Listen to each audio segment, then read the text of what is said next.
या शहापूरच्या बौद्धवाड्यात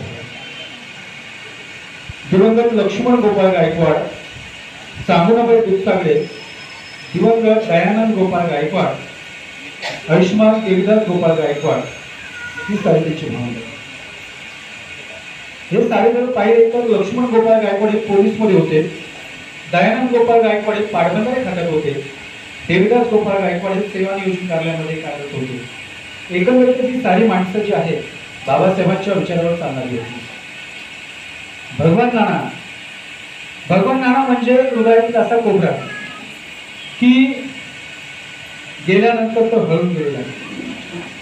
भगवान नाना आणि माझे वडील रामचंद्र गायकवाड, भगवान आणि रामचंद्र ही जोडी या शहापूर तालुक्यामध्ये प्रसिद्ध होती. नाना त्यांचं कुठलंही काही काम असेल त्यावेळी सर्वात प्रथम माझे वडील भाऊ तर होतेच होते, पण ते चांगले मित्र होते रामचंद्र गायकवाड. आणि त्यामुळं नाना नेहमी आमच्याकडे यायचे आणि त्यावेळी सामाजिक स्थिती एकंदरीतच आपल्या सामाजिक चळवळीमध्ये आपल्याला काय करायचं, काय केलं पाहिजे यासाठी प्रशासकीय लोकांची सुद्धा त्यांनी चांगल्या पद्धतीने बांधणी केली होती. मला आठवतं की या ठिकाणी डॉक्टर बाबासाहेब आंबेडकरांचा पुतळा बसवायचा होता छत्रपती शिवरायांच्या बाजूला आणि 6 डिसेंबर दुसऱ्या दिवशी होतं. रात्रीच नानाने त्या ठिकाणी तो पुतळा बसवला. पण पुतळा बसवत असताना त्यांनी प्रशासनाने जेवढे काही लोक होते त्या लोकांना सांगितलं तुम्ही निघून जा, हा भगवान एकटाच तर थांबेल, काय होईल ते भगवानचं होईल, तेव्हा खंबीर पाठी राखा म्हणजे नाना, अशी नानांची ओळख आहे. आपण पाहिलेली आहे जयंती साधारणतः 87-88चा कालावधी असेल. सर्व समाज एकवटला होता नानांच्या मागे. नानांनी या ठिकाणी या खाडीतल्यामध्ये सर्वात मोठ्या जयंती व्हायच्या आणि त्या ठिकाणी प्रचार प्रसारचं माध्यम म्हणजे गायक मंडळी. बाबासाहेब म्हणतात की वामनदादा कर्डक त्यांच्या गीत गायनातून समाजाला प्रबोधन करत होते. बाबासाहेब म्हणतात 10 भाषणं आमची असतील तर एकच हे जे कवर आहे ते वामनदादा कर्डक तुमचं असेल. आणि म्हणूनच ती काय नानाला असं वाटायचं की समाजाने कुठेतरी बांधून राहिलं पाहिजे, समाजाला एकत्र राहिलं पाहिजे. आणि म्हणून नाना या ठिकाणी जयंती अतिशय चांगल्या पद्धतीमध्ये या खाडीतल्यामध्ये करत असतात. सर्वांसाठी चांगलं जेवण देतो आणि एकंदरीत नाना शेवटपर्यंत एक लढवय्या योद्धा राहिला. नानांना खऱ्या अर्थानं साथ दिली की शारदा नानी ही खंबीरपणे उभी राहिली. कुठलाही प्रसंग असते, कोणताही प्रसंग, एक राजकारणी व्यक्ती म्हटला, समाजकारणी व्यक्ती म्हटला आणि एकत्र सर्वांचा परिचित आणि प्रसिद्ध व्यक्ती असला की त्या व्यक्तीला जसे जोडीदार असतात तसेच विरोधक सुद्धा असतात.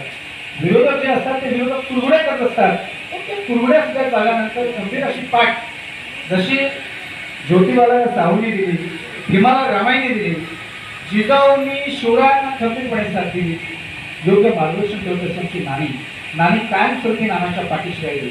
इथं आमचा दादा आहे अशोक दादा, रमेश दादा, त्याच्यानंतर आमची ज्योती, ही सगळी जी मंडळी आहे नानांची जी काही चळवळ आहे सर्व आपल्या खांद्यावर घेऊन चालणारी आहे.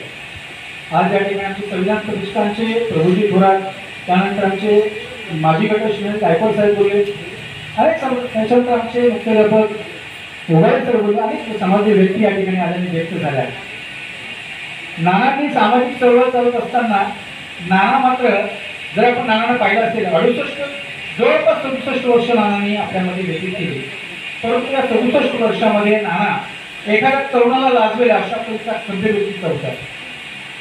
मागच्या वेळेस प्रसंग घडला लाहे नावाचं गाव आणि या लाहे गावामध्ये त्या ठिकाणी तिथल्या कंपनी मालकाने वाड्यामध्ये जाणारा रस्ता बंद करून टाकला. तो रस्ता बंद केल्यानंतर नानांकडे आपले काही कार्यकर्ते आले.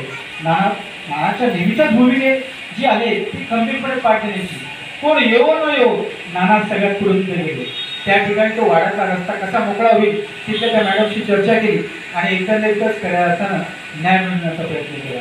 या शहापूर तालुक्यामध्ये प्रत्येक आडल्या नाण्याला खऱ्या अर्थानं मदत करणारा भगवान नाना 6 नोव्हेंबर 2020 आपल्यातनं निघून गेले आणि खऱ्या अर्थानं सामाजिक चळवळीमध्ये एक खूप मोठी पोकळी निर्माण झालेली आहे.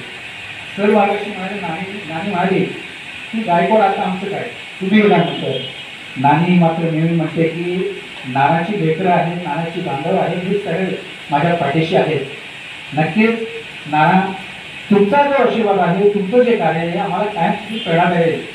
संविधान प्रतिष्ठान जो काही कार्यक्रम घेतो त्या ठिकाणी आपल्या चौकामध्ये बाबासाहेब आंबेडकर यांचा चौक त्यांनी उभा केलेला आहे. हे कायमस्वरूपी प्रेरणा आहे. काही माणसं येतात, माणसं जातात, पण तो आठवण राहते की माणसाने केलेल्या कामाची, कर्तृत्वाची आणि नानाची कर्तृत्वाची ती चांगल्या पद्धतीने पावती म्हणता येईल. नानाने म्हणायचं बौद्ध समाज हा दुसऱ्याला आदर्श असला पाहिजे आणि त्यामुळे भगवान बुद्धांनी जी काही शाश्वत अशी लौकिक असे 4 गुण सांगितले, ते 4 गुण म्हणजे श्रद्धा, शील, दान, त्याग आणि प्रज्ञा. नाना या सर्वोच्च प्रकृतीमध्ये चांगल्या पद्धतीने उभा राहिला होता. श्रद्धा ही डोळस असावी आणि म्हणूनच ती काय बाबासाहेबांच्या विचारावर नानांची आगाध श्रद्धा होती आणि बाबासाहेब आंबेडकरांचं स्मारक या ठिकाणी व्हावं म्हणून नानांनी खूप मोठा संघर्ष केलेला आहे. शील म्हणजे पंचशील. आपल्याला मानसिक आपण कुठल्याही आपला कार्यक्रम असतो की आपण पंचशील देत असतो. हे पंचशील 5 शीलांचं आपण पालन केलं पाहिजे. दान आणि त्याग वृत्ती. नाना हा खूप मोठा दानशूर होता. कुणालाही अडचण आल्याला नक्कीच मदत करणार होता. कोणी आजारी असेल, कोणाला काही संकट पडलं असेल, कोणाचं घर पडलं असेल, त्या ठिकाणी